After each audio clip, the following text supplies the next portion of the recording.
तो आज की वीडियो में स्टार्ट करते हैं राजस्थान का सामान्य परिचय। सामान्य परिचय में क्या करेंगे, हम इसको पहले तो पढ़ेंगे नोट्स वाइज, क्योंकि सबसे इंपॉर्टेंट होता है जो बेसिक नोट्स होता है ना, वही सबसे इंपॉर्टेंट है। इसके ऑब्जेक्टिव क्वेश्चंस वो भी मैं तुम्हें कंप्लीट करवा दूंगा, जो अगले वीडियो में तुम्हें मिल जाएगा। लेकिन उसके पहले एक बार हमें इंपॉर्टेंट होता है कि इसके सामान्य परिचय को हम नोट्स वाइज समझें।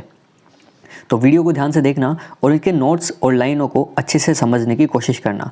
अच्छे लगे तो इसे नोट कर लेना, और अगर तुम्हें पीडीएफ भी चाहिए हो तो मुझे व्हाट्सएप पर मैसेज कर सकते हो, मैं वहाँ तुम्हें पीडीएफ सेंड कर दूंगा। अगर आप हमारे चैनल पर अभी नए हो तो नीचे जो लाल कलर का सब्सक्राइब बटन है उसे क्लिक करके रख लेना, ताकि ऐसे ही शानदार वीडियो पीडीएफ वाले वीडियो तुम्हें आगे भी मिलते रहें। ठीक है, तो स्टार्ट करते हैं वीडियो में। क्या कहा कि राजस्थान का सामान्य परिचय। सबसे पहली बात आती है कि राजस्थान को पहले क्या कहा जाता था, कहाँ से इसका उद्गम हुआ, कहाँ से राजस्थान शब्द का निर्माण हुआ और किसने राजस्थान शब्द का निर्माण सबसे पहले किया, वह सब इस बेसिक परिचय में पढ़ लिया जाएगा। तो सबसे पहली बात आती है कि ऋग्वेद में राजस्थान को क्या कहा गया था, तो ब्रह्मवर्त कहा गया था। वाल्मीकि ने रामायण में इसे मरुकांतार कहा था। ध्यान रखना, ऋग्वेद में तो क्या कहा था, इसे ब्रह्मवर्त, और रामायण में क्या कहा था, मरुकांतार कहा था। मुणोत नैनसिरी ख्यात, मतलब मुणोत नैनसी है ना, मुणोत नैनसी एक लेखक हैं बहुत प्रसिद्ध, उनकी एक पुस्तक है नैनसिरी ख्यात और राजरूपक। इनमें भी राजस्थान शब्द का नाम मिलता है। मतलब कहाँ कहाँ से नाम मिला है, एक तो ऋग्वेद में राजस्थान को ब्रह्मवर्त कहा और रामायण में मरुकांतार कहा, और मुणोत नैनसी की नैनसिरी ख्यात और राजरूपक, इसमें भी क्या मिलता है, राजस्थान शब्द का नाम मिलता है। अब अगली बात आती है कि सबसे पहले प्रयोग इनका किसने किया था। तो दो प्रसिद्ध इतिहासकार रहे हैं राजस्थान के, नाम ध्यान रखना, एक तो जॉर्ज थॉमस और एक टोड। टोड का पूरा नाम है कर्नल जेम्स टोड। तो जॉर्ज थॉमस ने सर्वप्रथम 1800 ईस्वी में राजपूताना शब्द का प्रयोग किया था। ध्यान रखना, राजपूताना का किया था, ना कि राजस्थान का। तो राजपूताना का शब्द प्रयोग किसने किया, 1800 ईस्वी में जॉर्ज थॉमस ने। जबकि कर्नल जेम्स टोड ने राजस्थान, रजवाड़ा, रायथान इन शब्दों का प्रयोग किया था। राजस्थान शब्द का पहला अभिलेख प्रमाण कहाँ पर मिलता है, वो मिलता है विकृत संवत 682, या फिर इसे ईस्वी में कहें तो 625 ईस्वी में। कहाँ के शिलालेख में, अभिलेख में, बसंतगढ़ सिरोही। बसंतगढ़ कहाँ पर है, सिरोही में अभिलेख में मिलता है। मतलब ये जो है ना, इसका पहला अभिलेख, राजस्थान शब्द का पहला अभिलेख क्या होता है, या फिर शिलालेख भी होते हैं। एक शिलालेख क्या होते हैं, जो पत्थर के ऊपर लिखे होते हैं ना। अभी के ज़माने में तो नहीं, पहले क्या करते थे, जो भी इतिहासकार वगैरह हुआ करते थे वो पत्थर पे ही सब कुछ लिख दिया करते थे, और उन्हीं बातों को आजकल हम पुस्तकों में पढ़ा करते हैं। तो सबसे पहला अभिलेख कहाँ पर मिला था इसका, वो मिला था बसंतगढ़ सिरोही अभिलेख में, राजस्थान शब्द का प्रयोग। अब आगे बात आती है कि यह अभिलेख माघ के पितामह राजा श्रीवर्मल के समय का है। तो किसके समय का है, ये भी ध्यान रखना। ये अभिलेख जो है बसंतगढ़ सिरोही अभिलेख, यह श्रीवर्मल के समय का है। यहाँ राजस्थान शब्द का प्रयोग राजाओं के रहने के स्थान के रूप में प्रयोग किया गया था। जो राजस्थान है वह राजाओं के रहने का स्थान है। यहाँ पर इसलिए प्रयोग किया गया था राजस्थान को, क्योंकि यहाँ पर हमारे यहाँ राजस्थान में राजाओं का राज हुआ करता है। वो तो हो गए उसके नाम का परिचय, ठीक है, कि राजस्थान नाम का शब्द का उद्गम कहाँ से हुआ, किसे राजस्थान को क्या कहा गया, वो सब हो चुका है। अब बात करते हैं हम राजस्थान के सामान्य विस्तार के। विस्तार क्या होता है कि हमारा राजस्थान जो है वो कहाँ से कहाँ तक फैला हुआ है, वही किस में आ जाएगा, सब कुछ विस्तार में आ जाएगा। तो सबसे पहली बात आती है कि ग्लोब में राजस्थान कहाँ पर स्थित है। तो ग्लोब में ध्यान रखना, ग्लोब की स्थिति के अनुसार राजस्थान उत्तर पूर्वी गोलार्ध में है। किस गोलार्ध में स्थित है, उत्तर पूर्वी गोलार्ध में। गोलार्ध क्या होता है, अच्छा समझना थोड़ा सा। ये जो पृथ्वी है ना, इसमें 4 गोलार्ध बने होते हैं इस प्रकार, ठीक है। यहाँ से यहाँ तक का ये ऊपर वाला पूरा हिस्सा है ना, ये पूरा हिस्सा कहलाता है उत्तरी गोलार्ध।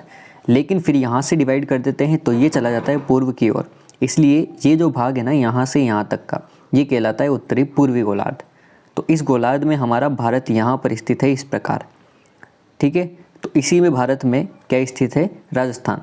इसलिए भारत के साथ साथ ही जो राजस्थान है वो भी कहाँ स्थित है, उत्तरी पूर्वी गोलार्ध में, इस गोलार्ध में स्थित है हम, ठीक है। अब बात आती है आगे, क्या कहा कि भारत के मानचित्र में निरपेक्ष स्थिति के अनुसार राजस्थान भारत के उत्तर पश्चिमी भाग में है। अच्छा, भारत के मानचित्र की बात कही है इन्होंने, तो जो भारत का मानचित्र होगा ना, जैसा भी हो तुम भारत का मानचित्र, उसमें राजस्थान यहाँ पर स्थित है, यहाँ पर, ठीक है, एक तरफ। तो ये पश्चिमी भाग में है, और उत्तर और दक्षिण से बात की जाए ना, तो उत्तर से तो ऊपर की ओर है, ठीक है, तो उत्तर में हो गया, और पश्चिम की ओर है ना, तो उत्तर पश्चिमी भाग में स्थित होगा क्या, राजस्थान। अब इसकी स्थिति के बारे में एक बार देख लेते हैं किस प्रकार है।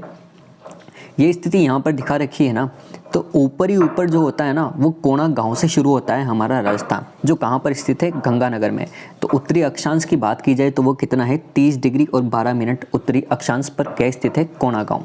दक्षिण में लास्ट वाली स्टेज पूछी जाए तो वो है बोरकुंडा, जो कहाँ पर है, कुशलगढ़ तहसील बांसवाड़ा में स्थित है।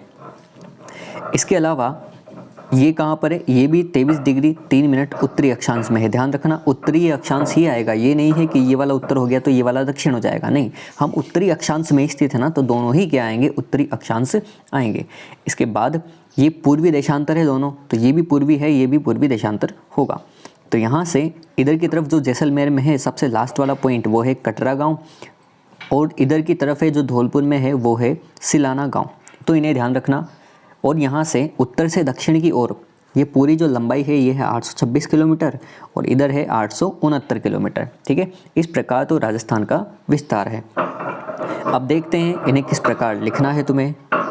तो सबसे पहली बात, अक्षांशीय व देशांतरीय लंबाई चौड़ाई दोनों दूरियों में अंतर 43 किलोमीटर का है। दोनों दूरियों का मतलब जो 826 आया था एक तो, और 869, इन दोनों में जो अंतर है वो कितने किलोमीटर का है, यहाँ पर वो है 43 किलोमीटर का।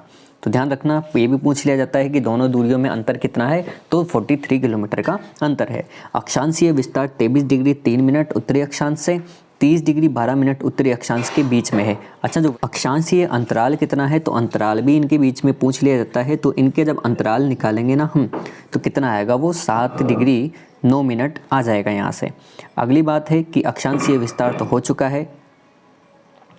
अब बात कर लेते हैं देशांतरीय विस्तार की। तो देशांतरीय विस्तार है 69 डिग्री 30 मिनट से पूर्वी देशांतर से 78 डिग्री 17 मिनट पूर्वी देशांतर, और देशांतरीय अंतराल कितना हो जाएगा इनका, 8 डिग्री 47 मिनट, ठीक है। इस प्रकार तो ये इसका अक्षांशीय और देशांतरीय विस्तार हो चुका है। तो विस्तार पढ़ने के बाद अब देख लेते हैं कि सूर्य की किरणों की राजस्थान में स्थिति क्या है, मतलब सूर्य की किरणें किस प्रकार हमें प्रभावित करती है, वो भी ध्यान रखना। तो सूर्य की सर्वाधिक सीधी किरणें जहाँ पर पड़ती है ना, वो जिला है हमारा बांसवाड़ा जिला, और किस दिन पड़ती है ये भी ध्यान रखना। 21 जून को सबसे सर्वाधिक सीधी किरणें पड़ती है, और कहाँ पर पड़ेगी, बांसवाड़ा पर पड़ेगी। सर्वाधिक तिरछी किरणों वाला जिला कहाँ पर है, श्री गंगानगर है, क्योंकि सबसे ऊपर गया है श्री गंगानगर है। और यहाँ पर कब पड़ती है, तो ये भी ध्यान रखना, 22 दिसंबर को यहाँ पर सबसे ज़्यादा तिरछी किरणें पड़ती है। अगली बात क्या आती है कि विषुवत रेखा से ध्रुवों की ओर जाने पर सूर्य की किरणों में तिरछापन बढ़ता है, मतलब नीचे या ऊपर जाएंगे ना, तो वहाँ से तिरछापन बढ़ने लग जाएगा। और सूर्य की तिरछी किरणें धरातल से अधिक स्थान को घेरती है एवं लंबी दूरी तय करके आती है, अतः उस समय को अपेक्षाकृत कम गर्म कर पाती है बजाय की सीधी किरणों के। मतलब जहाँ पर सीधी किरणें पड़ रही है ना, जैसे बांसवाड़ा में पड़ रही है, तो वहाँ पर अधिक गर्मी होगी, और जिस स्थान पर तिरछी किरणें पड़ रही है ना, वहाँ पर कम गर्मी होगी। इतना सा तुम्हें ध्यान रखना है। अब बात ये आती है कि सबसे ज़्यादा गर्म दिन, सबसे बड़ा दिन, सबसे छोटा दिन, वो सब क्या है।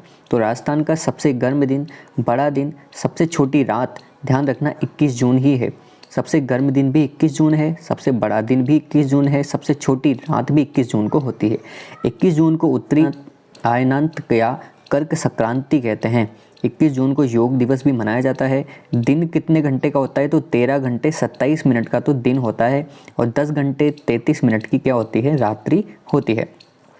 और राजस्थान का सबसे ठंडा दिन, सबसे छोटा दिन, वो कौन सा होता है, वो होती है 22 दिसंबर। 22 दिसंबर को सबसे ठंडा दिन, सबसे छोटा दिन और सबसे बड़ी रात होती है, ठीक है। तो इसे भी ध्यान रखना है, कब सबसे छोटा दिन होगा, कब सबसे बड़ा दिन होगा। अच्छा, ये तो हो चुकी है बड़े और छोटे दिन की बात, लेकिन एक दिन ऐसा भी आता है कि जब रात व दिन की अवधि क्या होती है, बराबर। तो 21 मार्च और 23 सितंबर, इन दोनों के दिन ही रात व दिन की अवधि क्या होती है, बिल्कुल बराबर होती है, मतलब 12-12 घंटे के दिन और रात होते हैं। सर्वप्रथम सूर्योदय और सूर्यास्त कब होता है, कहाँ होता है, तो सूर्योदय सबसे पहले की बात है, तो सबसे पहले सूर्योदय भी सिलाना गाँव धौलपुर में होगा, क्योंकि वो पूर्व की तरफ है, सबसे पहले वहीं दिखेगा। और सबसे सबसे पहले सूर्यास्त भी वहीं पर होगा, ठीक है। और सबसे अंत में सूर्योदय और सूर्यास्त कहाँ होगा, जो इधर सबसे लास्ट में है, क्योंकि सूर्योदय भी सबसे पहले उधर ही होगा कटरा गांव में, और सूर्यास्त भी कहाँ होगा, कटरा गांव में होगा। तो ये ध्यान रखना, सूर्योदय होता है, सूर्यास्त होता है, और सबसे अंत में कहाँ पर सूर्योदय और सूर्यास्त होता है। अब अगली बात है, लास्ट पॉइंट भी ध्यान रखना, सूर्य को एक देशांतर पार करने में लगा समय कितने मिनट होता है, 4 मिनट का समय लगता है। ये भी ध्यान रखना कि एक देशांतर जो होती है ना, उसे पार करने में लगता है उसे 4 मिनट का समय। और राजस्थान के पूर्वी व पश्चिमी छोर के बीच सूर्योदय का जो समय अंतराल होता है ना, वो होता है 35 मिनट 8 सेकंड का। तो ये भी ध्यान रखना कितने समय का अंतर होता है एक देशांतर से लास्ट वाले देशांतर तक का समय। तो ये होता है हमारा 35 मिनट और 8 सेकंड का समय, ठीक है। तो यहाँ पर ये इसका बेसिक कंप्लीट होता है, राजस्थान का सामान्य विस्तार और सामान्य परिचय। अगले वीडियो में मैं तुम्हें करवाने वाला हूँ राजस्थान की स्थलीय सीमा को, और इस प्रकार ही नोट्स बिल्कुल लिख लेना जो मैंने तुम्हें लिखवाए हैं, ठीक है। मिलते हैं अगले वीडियो में।